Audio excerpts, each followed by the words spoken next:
Praise the Lord, ஹல்லேலூயா. சீயோன் வேதாகம ஆய்விற்கு அன்போடு கூட இயேசு கிறிஸ்துவின் நாமத்தில் உங்களை வரவேற்கிறேன். இன்றைய தினத்திலும் பரிசுத்த மார்க்கு எழுதின சுவிசேஷம் அதிகாரங்கள் 4 முதல் 6 அதிகாரங்களில் உள்ள வசனங்களை தியானிக்க சர்வவல்லமையுள்ள தேவன் நமக்கு கிருபை பாராட்டுவாராக. இயேசு அநேக உவமைகளால் போதித்தார். உவமை என்பது அன்றாட வாழ்க்கையில் உள்ள சிறு சம்பவங்கள். இந்த சம்பவங்களை வைத்து தேவனுடைய ராஜ்யத்தை குறித்ததான சத்தியத்தை அவர் வெளிப்படுத்தினார். கர்த்தருடைய நாமத்திற்கு மகிமை உண்டாவதாக. இங்கே இந்த 4வது அதிகாரத்தில் முதலாவதாக ஒரு விவசாயி விதை விதைக்கிற உவமையை ஆண்டவர் வெளிப்படுத்துகிறதை குறித்து பார்க்கிறோம். கர்த்தருடைய நாமத்திற்கு மகிமை உண்டாவதாக. இங்கே விதை விதைக்கிறவன் ஒருவன் புறப்பட்டான். விதைக்கையிலே சில விதைகள் வழி அருகே விழுந்தது, சில விதைகள் கற்பாறையில் விழுந்தது, சில விதைகள் முள்ளுள்ள இடங்களில் விழுந்தது. ஆனால் நல்ல நிலத்தில் விழுந்தது 60, 30, 100 மடங்கு பலனை கொடுத்தது. கர்த்தருடைய நாமத்துக்கு மகிமை உண்டாது. நமது இருதயம் நல்ல நிலத்தை போல் இருக்க வேண்டும். ஆண்டவருடைய வார்த்தை வரும்பொழுது அது அந்த வசனம் பலன் கொடுக்க வேண்டும். கர்த்தருடைய நாமத்துக்கு மகிமை உண்டாவதாக. வசனத்தை கேட்டு ஏற்றுக்கொண்டு 1 30, 1 60, 1 100 பலனை கொடுக்கிறவர்கள் நல்ல நிலத்தில் விதைக்கப்பட்டவர்கள். கர்த்தருடைய நாமத்துக்கு மகிமை உண்டாவதாக. தொடர்ந்து விளக்குத்தண்டின் மேல் ஒரு விளக்கு ஏற்றப்படுகிற உவமையை குறித்து அங்கே ஆண்டவர் சொல்லுகிற காரியங்களை குறித்து பார்க்கிறோம். கர்த்தருடைய நாமத்துக்கு மகிமை உண்டாவதாக. விளக்குத்தண்டின் மேல் ஏற்றப்படும் போது நல்ல வெளிச்சத்தை கொடுக்கும். அதே விதமாக நமது ஆவிக்குரிய ஜீவியமும் வெளிச்சம் பேசுகிறதா இருக்க வேண்டும். அதே போல் கடுகு விதை பற்றிய உவமையையும் ஆண்டவர் சொல்கிறார். பரலோகம் கடுகு விதைக்கு ஒப்பாய். அது பூமியில் விதைக்கப்படும் பொழுது பூமியில் உள்ள சகல விதைகளையும் சிறியதாக இருந்தாலும் வளர்ந்து எது பெரிதாகி ஆகாயத்து பறவைகள் அது நிலையில் வந்து அடையத்தக்க பெரிய கிளைகளை விடும் என்று சொல்லி ஆண்டவர் அந்த உவமை சொல்கிறார். இஸ்ரேல் தேசத்திலே அந்த கடுகு மரம் போல வளரும் என்று சொல்லுகிறார்கள். கர்த்தருடைய நாமத்துக்கு மகிமை உண்டாவதாக. தொடர்ந்து சீஷர்கள் கடலிலே போகும்போது பலத்த சுழல் காற்று உண்டான பொழுது அவர்கள் மிகவும் பயந்து போய் போதகரை எழுப்பி, போதகரை நாங்கள் மடிந்து போகிறது உமக்கு கவலை இல்லையா என்றார்கள். அவர் எழுந்து காற்றை எதட்டி கடலை பார்த்து இறையாதே அமைதலாயிரு என்று சொல்லி ஆண்டவர் தாமே அங்கு ஒரு அமைதலை உண்டாக்கினார். அதே வேளையிலே ஏன் பயப்பட்டீர்கள், ஏன் உங்களுக்கு விசுவாசம் இல்லாமல் போயிற்று என்று சீஷர்களை கடிந்து கொள்கிறதையும் பார்க்கிறோம்.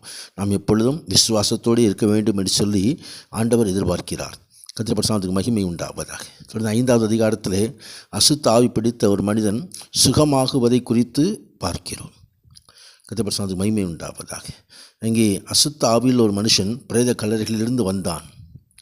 அங்கே வந்து இயேசுவை பணிந்து கொண்டு, உன்னதமான தேவனுடைய குமாரனே, உமக்கும் எனக்கும் என்னை வேதனைப்படுத்தவா இங்கே வந்தீர் என்று சொல்லி சத்தமிட்டு சொன்ன பொழுது ஆண்டவர் தாமே அந்த அசுத்த ஆவியை அங்கே விரட்டி பன்றிகளே போய் சேர்ந்து கொள்ளும்படி அங்கே செய்தார். பன்றிகள் அங்கே கடலிலே போய் விழுந்து தன்னை மாய்த்து கொண்டன. கர்த்தருடைய பரிசுத்தத்துக்கு மகிமை உண்டாவதாக. தொடர்ந்து யவீரு என்று சொல்லப்படிதான ஜெப ஆழ தலைவரில் ஒருவனாகிய மகளை ஆண்டவர் சுகப்படுத்துகிறதை குறித்து பார்க்கிறோம். தொடர்ந்து அந்த சுகப்படுத்த போகும்போதே 12 வருஷம் பெரும் பாடுள்ள ஒரு ஸ்திரீ ஆண்டவரது வஸ்திரத்தை தொட்டு சுகமாகிறதையும் பார்க்கிறோம். கர்த்தருடைய பரிசுத்தத்துக்கு மகிமை உண்டாவதாக. உன் விசுவாசம் உன்னை ரட்சித்தது, நீ சமாதானத்திலே போய் வேதனை நீங்கி சுகமாயிரு என்று ஆண்டவர் ஆசீர்வதித்து அனுப்புகிறார். தொடர்ந்து அங்கே அந்த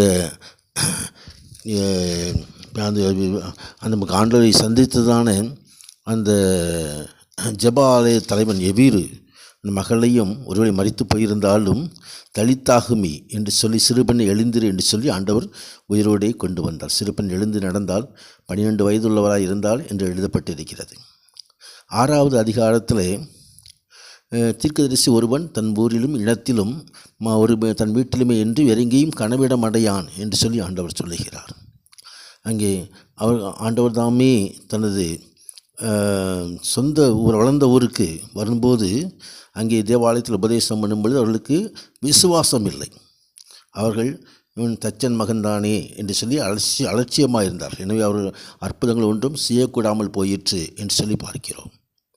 தொடர்ந்து 12 வரையும் ஆண்டவர் தாமே சீஷர்களை அழைத்து அசுத்த ஆவிகளை துரத்து அதிகாரம் கொடுத்து ஊழியத்துக்கு அனுப்புகிறதை குறித்து பார்க்கிறோம். அவர்கள் புறப்பட்டு போய் மனம் திரும்புகள் என்று பிரசங்கித்து அநேக பிசாசுகளை துரத்தி அநேக நோயாளிகளை எண்ணெய் பூசி சுஸ்தமாக்கினார்கள். கர்த்தருடைய பரிசுத்தத்துக்கு மகிமை உண்டாவதாக. தொடர்ந்து யோவான் ஸ்நானகன் சிறைச்சேதம் செய்யப்படுகிறதையும் வேதம் தெரிவிக்கிறது. அங்கே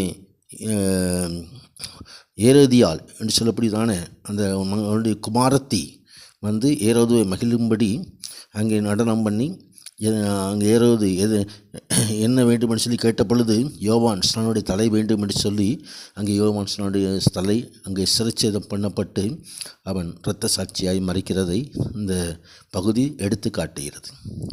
தொடர்ந்து ஆண்டவராகிய கிறிஸ்துவானவர் அங்கே 5000 பேரை 5 அப்பங்கள் 2 மீன்களை எடுத்து ஆசீர்வதித்து எல்லோரையும் போஷிக்கிற காரியத்தை குறித்தும் நாம் பார்க்கிறோம். கர்த்தருடைய பரிசுத்தத்துக்கு மகிமை உண்டாகும். இந்த வசனங்களை தியானிக்கும் பொழுதும் சர்வ வல்லவர் நம்மோடு இருந்து நம்மை நடத்துவாராக. இந்த பரிசுத்த நாமத்திற்கே மகிமை உண்டாவதாக. ஆமேன், ஆமேன்.